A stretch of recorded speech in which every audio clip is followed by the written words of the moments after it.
¿Qué tal están? Bienvenidos. ¿Somos libres o todo está escrito? Yo lo tengo muy claro, somos libres realmente y tenemos que desarrollar nuestra libertad en la propia vida. Diría que el valor ético de la libertad es de los más importantes, realmente porque si no somos libres no estamos viviendo plenamente nuestra existencia. En todo caso, es un tema que ha ocupado la mente de todos los filósofos a lo largo de la historia y por tanto en este vídeo trataré de esta cuestión. Podemos pensar en los estoicos que vinieron a decir que hay un destino que controla la vida humana y que la vida en cierto modo está escrita. Estoy en desacuerdo con ese planteamiento y estoy realmente más en sintonía con lo que decían los epicúreos, ya que Epicuro consideraba que somos dueños de nuestras acciones y de nuestra vida y por lo tanto la libertad es el valor fundamental del ser humano. Por tanto, podemos pensar en la naturaleza, en Dios, en el destino, el inconsciente, la genética, la historia del lenguaje, pero es esta pregunta, la de si todo está escrito, somos libres, una de las más antiguas e insistentes de toda la tradición filosófica y no tiene una única respuesta, aparentemente, sino una constelación de perspectivas, muchas veces incompatibles entre sí. Pero si algo queda claro es que de cómo se responda a esta cuestión depende nuestra concepción del ser humano, del bien, del mal, del castigo, del mérito, de la culpa, de la creatividad y de la dignidad. Yo insisto que considero que somos libres y debemos intentar ser libres siempre, porque es lo que nos define como humanos. En cualquier caso, recorreré los principales enfoques filosóficos sobre la libertad y el determinismo, explorando sus fundamentos, consecuencias y límites. Desde el fatalismo antiguo, de los estoicos por ejemplo, hasta la neurociencia contemporánea, desde la metafísica hasta la ética y la política, nos preguntaremos qué hay de nuestro lado cuando decimos yo decidí, o qué se puede entender por eso exactamente. En ese sentido podemos comenzar el viaje de exploración filosófica y realmente hay que señalar que la pregunta por la libertad hunde sus raíces en la experiencia más elemental del ser humano, la de poder hacer o no hacer algo, decir sí o no, cambiar de rumbo, decidir, arrepentirse, imaginar otra vida posible, etcétera, etcétera, etcétera. Esta experiencia es vivida con tal intensidad que parece resistir cualquier negación, pero también es una experiencia que está siempre en conflicto con los condicionamientos que la atraviesan: el cuerpo, el tiempo, la historia, la cultura, los traumas, los impulsos, las pasiones, la necesidad, etc. Y todo esto hay que tenerlo en cuenta. Ya en la tragedia griega antigua se planteaba esta tensión. En Edipo Rey, por ejemplo, Sófocles nos muestra a un hombre que, intentando evitar su destino, lo cumple paso a paso. Edipo huye de su hogar para no matar a su padre ni casarse con su madre, y en esa huida cumple, sin saberlo y sin quererlo, la profecía. La tragedia es eso, la imposibilidad de escapar a lo que ya está escrito, pero también es la grandeza de asumir lo inevitable con dignidad. Aquí se da una de las primeras tensiones. La libertad consiste en poder cambiar lo que va a pasar o en cómo enfrentarnos a lo que nos ocurre. Y realmente pues los filósofos presocráticos, por ejemplo, como Parménides, desconfiaban del cambio y también del movimiento. Lo que es, lo que no es, decía Parménides. La realidad es una, eterna e inmutable. En esa visión no hay lugar para la libertad, porque el ser no se mueve. Por el contrario, Heráclito defendía que todo fluye, todo cambia, se transforma y que el conflicto es el motor del mundo. La discordia, la guerra. En ese cambio, en esa tensión permanente entre opuestos, puede haber lugar para lo nuevo, también para lo impredecible, pero en ambos casos la libertad como decisión autónoma aún no ha nacido, aún no ha surgido. Y de esta manera será con Sócrates y sobre todo con Platón y Aristóteles cuando la libertad empiece a pensarse en relación con la razón. Para Platón el alma es libre cuando se deja guiar por la verdad, cuando se eleva del mundo sensible al mundo de las ideas. El deseo esclaviza, la razón libera. En el mito del carro alado, por ejemplo, el alma tiene dos caballos, uno obediente, la parte racional, otro desbocado, el deseo, y el auriga, la voluntad racional, debe gobernarlos. Aquí la libertad es disciplina del alma, no hacer lo que uno quiere, sino querer lo que es bueno. Y en ese aspecto también Aristóteles distingue entre actos voluntarios e involuntarios. El hombre libre es el que actúa sabiendo lo que hace y por qué lo hace. La libertad está precisamente en la deliberación racional. No es independencia absoluta, sino capacidad de elegir entre fines posibles según principios. El ser humano, por tanto, no es libre en cuanto a su fin último, que es la felicidad, pero sí en cuanto a los medios para alcanzarlo. La ética, entonces, es la ciencia de la libertad. La virtud o la bondad es un hábito que se elige y se cultiva. Nadie nace bueno o virtuoso. Uno se hace bueno por elección reiterada, sobre todo desde pequeño. Y ya en el mundo romano, los estoicos, por ejemplo, como el caso de Epicteto o Séneca, afirmarán que no somos libres respecto al mundo externo, pero sí respecto a nuestras reacciones. Lo que no depende de mí no me afecta, lo que depende de mí debo dominarlo. La libertad, por tanto, es interior sobre todo y no se trata de cambiar el mundo, sino de cambiar mi actitud, y para ellos todo está determinado por el logos cósmico, una razón universal. El sabio acepta su lugar en el orden del mundo y en ese sentido todo está escrito, pero el alma puede vivirlo con libertad. El esclavo puede ser más libre que el emperador si acepta lo inevitable con sabiduría. Y desde estos planteamientos, diríamos, se establece la idea del destino, que a mi juicio es errónea. Con el cristianismo, la libertad adquiere una nueva dimensión, ya no solo racionalidad o virtud, sino elección entre el bien y el mal.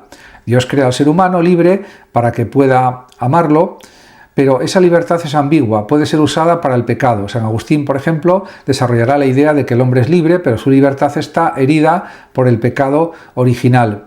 Solo la gracia divina puede restaurarla. La voluntad humana, por tanto, necesita, según San Agustín, la ayuda de Dios para obrar el bien. Y la historia es un drama de redención.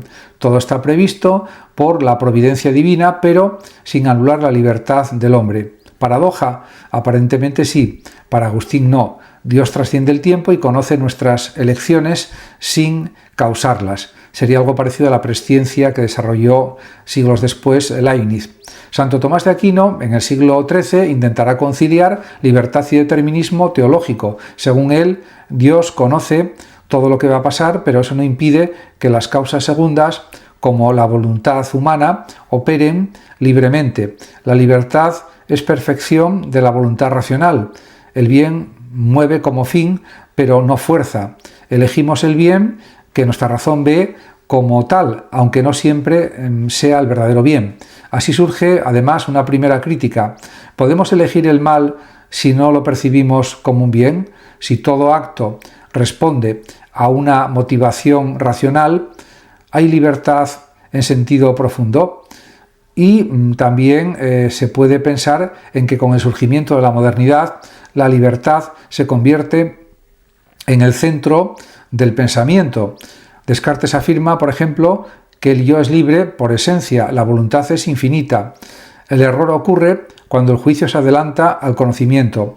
La libertad es entonces un don divino, pero requiere vigilancia. En cambio, Spinoza niega la libertad en sentido clásico. Para él, todo ocurre por necesidad. La libertad no es libre albedrío, sino comprensión de la necesidad.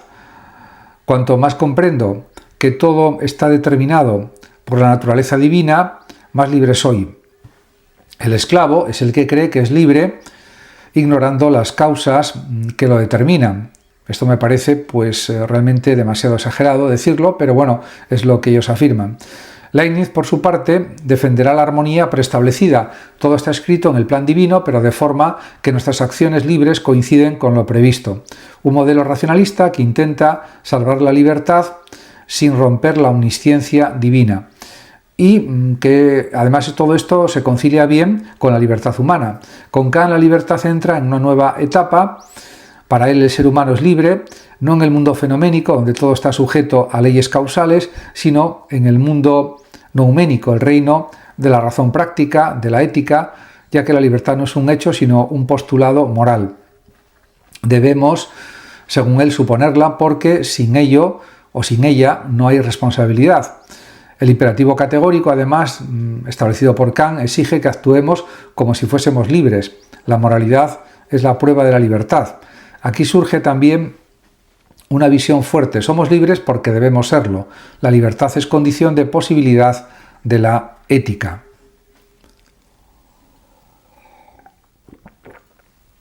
En este aspecto también hay que decir que, en contraste, el gran filósofo empirista David Hume sostiene que la libertad no es incompatibilidad con la causalidad, sino ausencia de coacción externa. Y el determinismo natural no impide, según Hume, la responsabilidad, porque actuar según el carácter propio también es ser libre. Esta idea será retomada por los compatibilistas modernos y además también hay que señalar que Hegel, por ejemplo, a finales del siglo XVIII y principios del XIX, llevará la libertad al plano histórico. Para Hegel, la libertad no es simplemente individual, sino realización del espíritu en la historia. Y cada etapa histórica encarna un grado de libertad. El estado racional es la culminación, por ejemplo, de la libertad objetiva, y para Hegel somos libres en tanto participamos del devenir de la razón o del espíritu, que para él es lo mismo. Pero esto plantea una tensión entre el individuo y el todo. La libertad personal puede subsumirse al desarrollo de una lógica universal o en el desarrollo de una lógica universal. Nietzsche propone también romper con todas las visiones anteriores desde su vitalismo filosófico. La libertad para Nietzsche es una ilusión creada por la moral de los esclavos, y el hombre libre es el que se afirma a sí mismo, el que crea valores nuevos, el que no se esconde tras excusas ni culpa a otros. La voluntad de poder para Nietzsche es el impulso vital fundamental. El eterno retorno pone a prueba nuestra libertad. Y así podemos preguntarnos, ¿puedes querer que tu vida se repita infinitamente? Sería el eterno retorno. Si la respuesta es sí, has afirmado radicalmente tu existencia. La libertad para Nietzsche es un acto de creación, no de obediencia. Y también hay que decir que Freud, por ejemplo, traerá un golpe demoledor a la noción de libertad. El yo no es dueño en su propia casa, según él. El inconsciente dirige gran parte de nuestras acciones. Nuestros deseos, traumas, pulsiones y mecanismos de defensa, según Freud, nos determinan. Y la libertad es frágil y requiere un arduo trabajo de autoconocimiento para ganar autonomía. La cura psicoanalítica, por ejemplo, no da libertad total, pero permite vivir con menos autoengaño. Y ya en el siglo XX, Sartre, por ejemplo, recuperará la idea de libertad absoluta. El hombre está, para Sartre, condenado a ser libre, no hay excusas, no hay naturaleza humana que determine nuestras acciones y somos lo que hacemos con lo que hicieron de nosotros.